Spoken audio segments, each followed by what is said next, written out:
7월 21일 사사기 2장 이스라엘이 주님을 배반하다. 복임에 나타난 주님의 천사. 1절. 주님의 천사가 길갈에서 복임으로 올라와서 이렇게 말하였다. 나는 너희를 이집트에서 이끌어내었고 또 너희 조상에게 맹세한 이 땅으로 너희를 들어오게 하였다. 내가 너희에게 말하기를 나는 너희와 맺은 언약을 영원히 깨뜨리지 않을 것이니. 2절. 너희는 이 땅의 주민과 언약을 맺지 말고 그들의 단을 헐어야 한다 하였다. 그러나 너희는 나의 말에 순종하지 않았다. 너희가 어찌하여 이런 일을 하였느냐? 3절.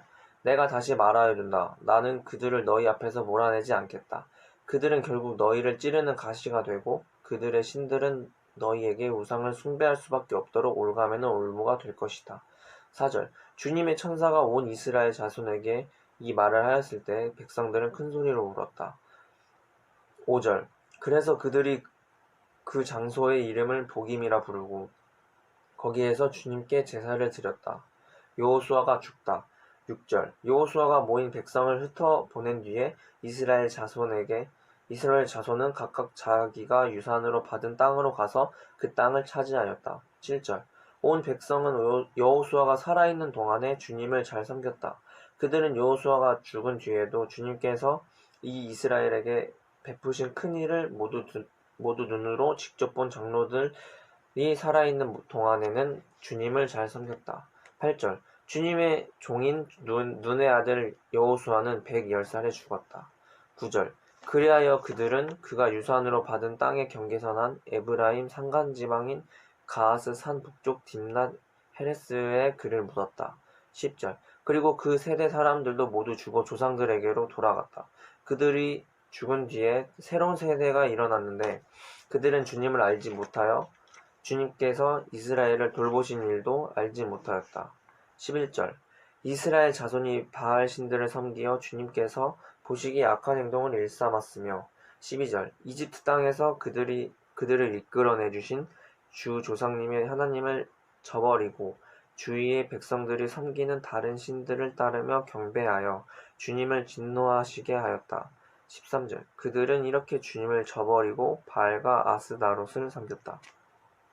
14절. 그러므로 주님께서 이스라엘 백성에게 크게 분노하셔서 그들을 약탈자의 손에 넘겨주셨으므로 약탈자들이 그들을 약탈하였다.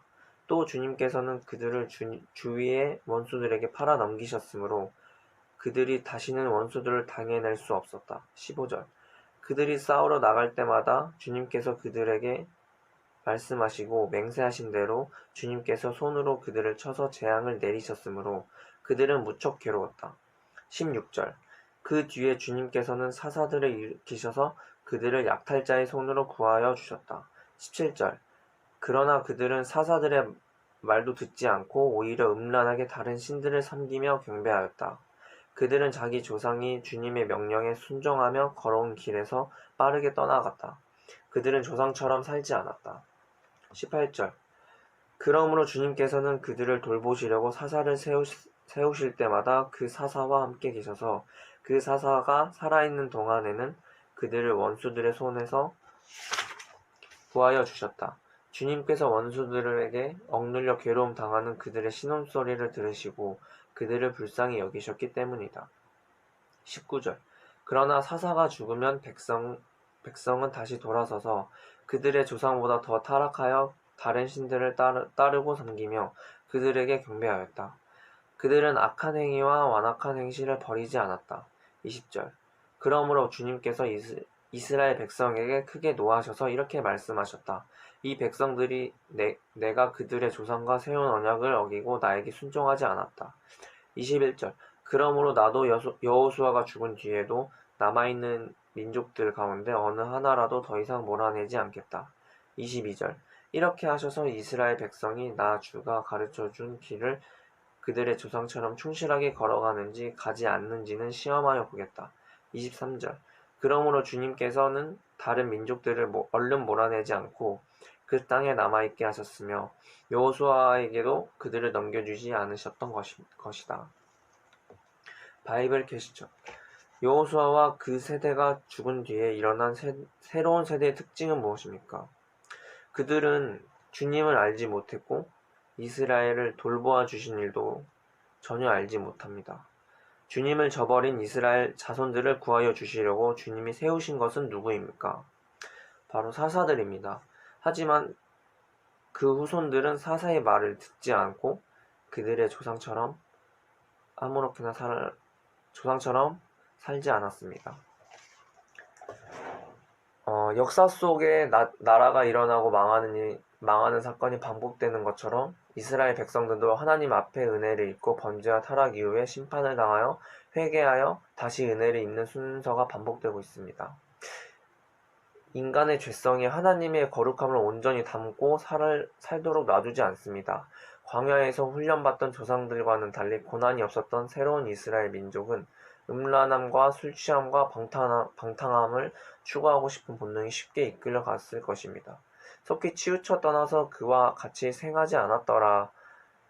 눈앞에 화려한 이방신들의 모습을 보자마자 바로 떠나서 하나님의 백성으로 살아가기를 포기했습니다.